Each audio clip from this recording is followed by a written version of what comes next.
Today we're going to be going over a Blockfi update and a Silvergate Bank update.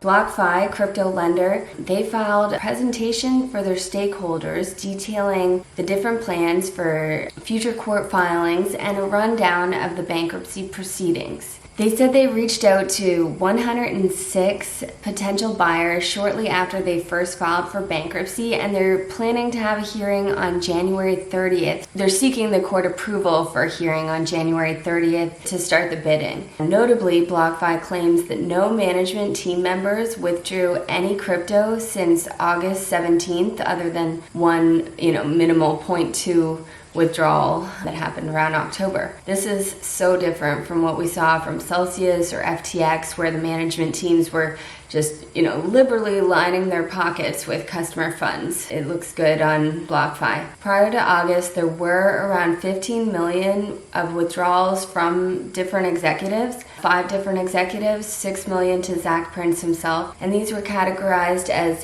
litigation settlement payments or payments routed through the executives for tax purposes. So they published a salary adjustment following the FTX transaction in the summer. So I guess when they did that FTX transaction, the 400 million, equity transaction, various stakeholders that worked for the company lost significant money. Like Zach Prince lost 412 million in his equity in Blockfi. There's about 10 people listed, and each of them lost many $1 million. The smallest was 5 million by M. Cromwell, and the largest was Zach's at 412, but there were a few other big ones, 64, 156 million, etc. So these people were also given a 2023 planned retention payment. They were promised this money to stay with the firm for a certain amount of time, but then now, given that the firm's in bankruptcy, they're not planning to pay out those bonuses, which again is different from some of these other crypto companies that were still paying out bonuses. After the FTX transaction, there were also big bumps in people's salaries to make up for the loss in equities, and those aren't all being paid out either. So it looks like some prudent management going on over at Blockfi. There's going to be a publication of their assets and liabilities very soon. It was supposed to come out on January 11th. Today's January 12th when I'm filming this, and I couldn't find it yet, so I'll keep looking for it, but I'm sure it'll come out in the next few days. Blockfi also filed a motion requesting the turnover of the Robinhood shares. SBF pledged Zach Prince, the CEO of Blockfi, approximately $450 million worth of Robinhood shares, or I think it's 55 million shares. But the bankruptcy judge, Michael Kaplan, denied Blockfi's motion because the Department of Justice has actually seized these shares in connection to SBF's criminal case. The presentation that Blockfi put out, the PowerPoint, it shows how their lendable assets have dwindled. So back in March of 2022, they had that SEC settlement, I'm sure you remember, of 100 million. It was the largest settlement we'd ever seen in the crypto space to date. They had around 12 billion of lendable assets at that time.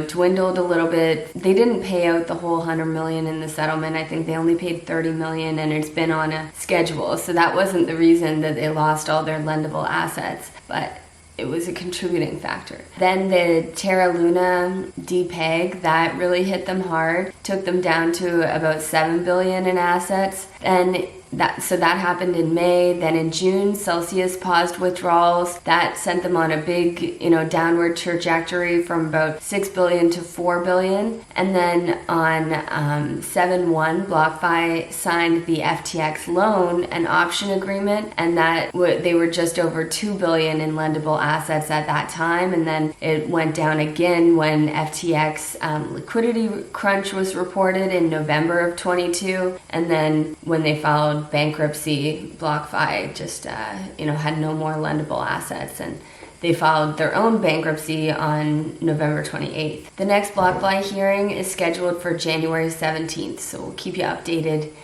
once that happens.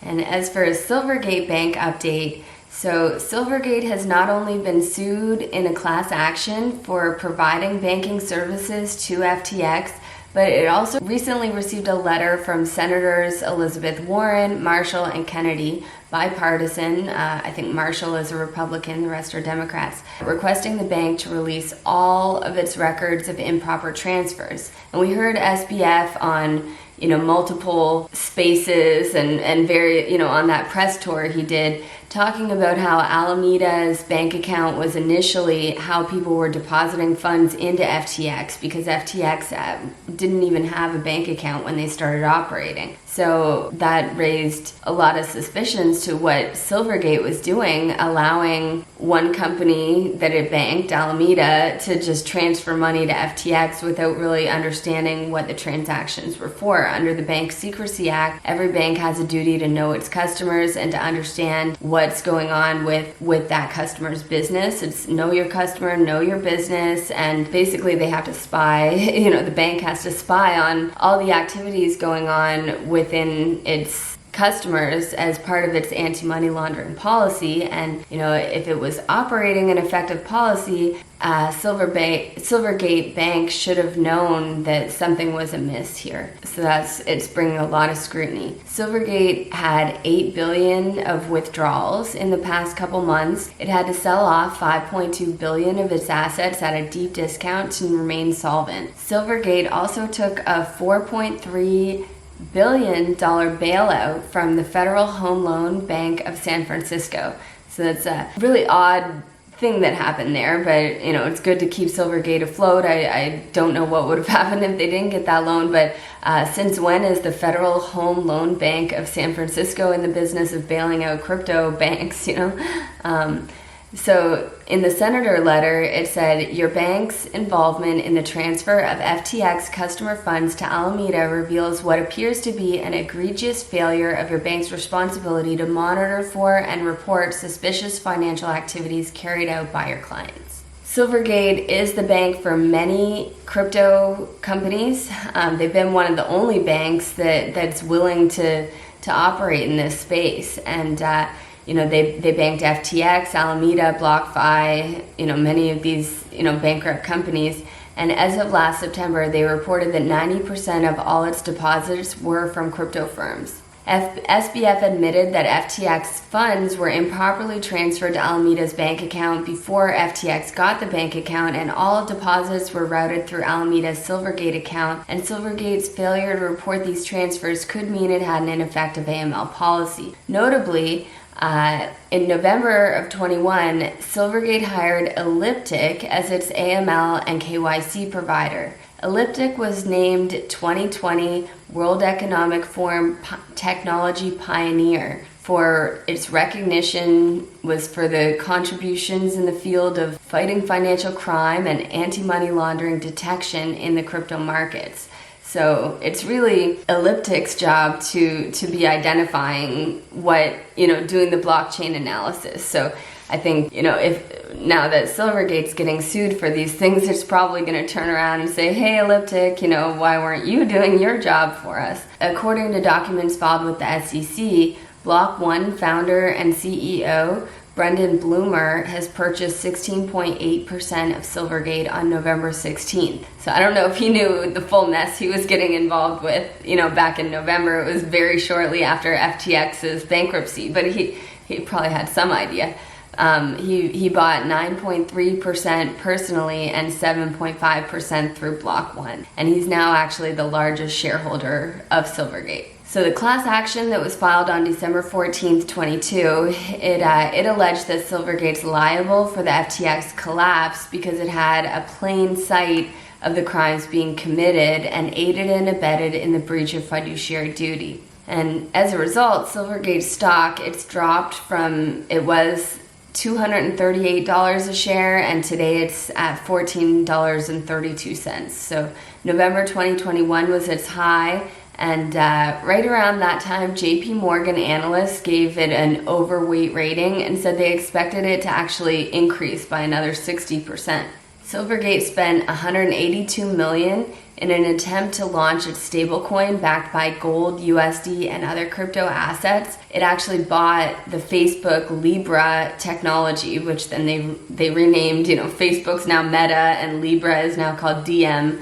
But they bought that technology, and then they had to write it off, and they also had to fire 40% of their staff, which amounted to 200 people. The banks reportedly lost $718 million in the last few months, which is more than its profits dating back since 2013. Silvergate CEO Alan Lane said Silvergate processed more than $160 billion in digital asset-related transfers in Q3 of 2021, which was a 300% increase from the same period in 2020. So wow, that's some really fast growth there. And then what's going on with the digital currency group? So we got an open letter from the Winklevoss, Cameron Winklevoss. The first sentence, he really came out swinging, accusing Barry Silbert of the crime of fraud. He said Gemini and more than 340,000 Earn users have been defrauded by Genesis and DCG. DCG said that they would fill the $1.2 billion Genesis hole over 10 years and not one day. So Genesis had lent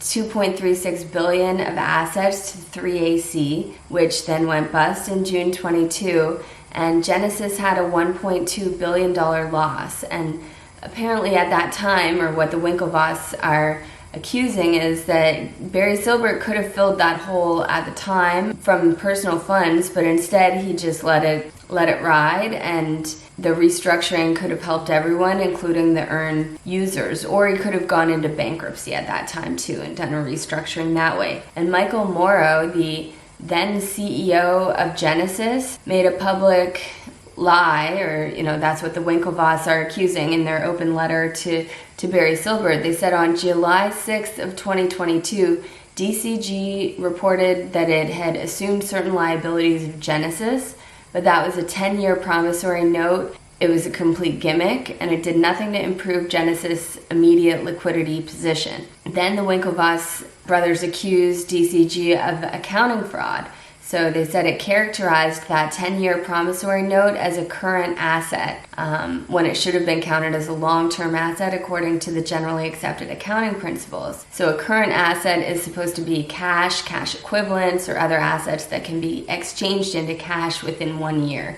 And calling a 10-year promissory note cash it's not appropriate. It's not part of the GAAP rules, which is, if true, accounting fraud.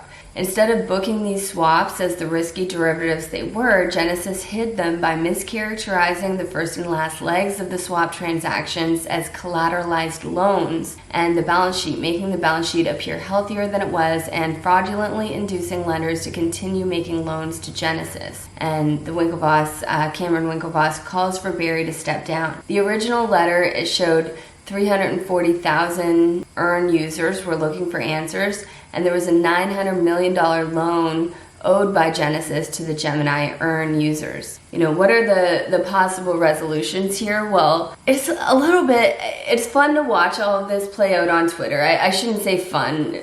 I didn't lose money on it, so I'm sure the people that are sitting there wondering where their money is, the Winklevoss brothers are very rich too. They're not making their own users whole when apparently, according to Forbes, they're worth $7 billion and this hole is $900 million. So why don't they just give some of their own $7 billion to make these 340,000 users on their platform whole? Or why did they take these risky loans? Why did they get involved with this kind of, Earn programs? It's all about greed and money and, wanting to make as much as they could, get as many clients as they could, and not looking at the risks and maybe not properly disclosing all the risks involved with this kind of lending activity. So it's like they're just completely deflecting this onto Barry Silbert, but they could fix it too. Yesterday, GBTC was actually up 12%. So Barry Silbert, or the digital currency group, they also own GBTC, which has been trading at a really steep discount to its net asset value. But yesterday, it was actually up 12%. So I'm not sure why that would be pumping. I know Kathy Wood of ARK Investments bought 1.4 million back in November of 22, but maybe a bailout is coming, or something's going on behind the scene for that to be pumping so hard.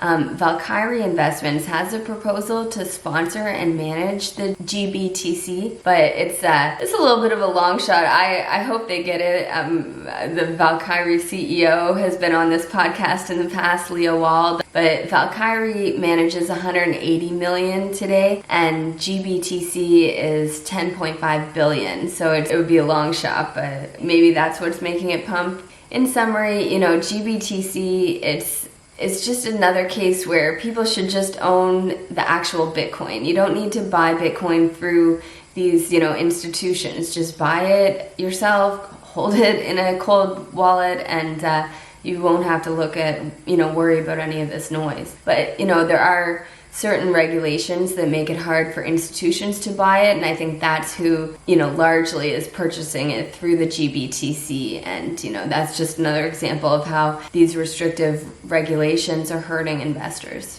If you like this video, don't forget to hit like and subscribe to my YouTube channel. Thank you.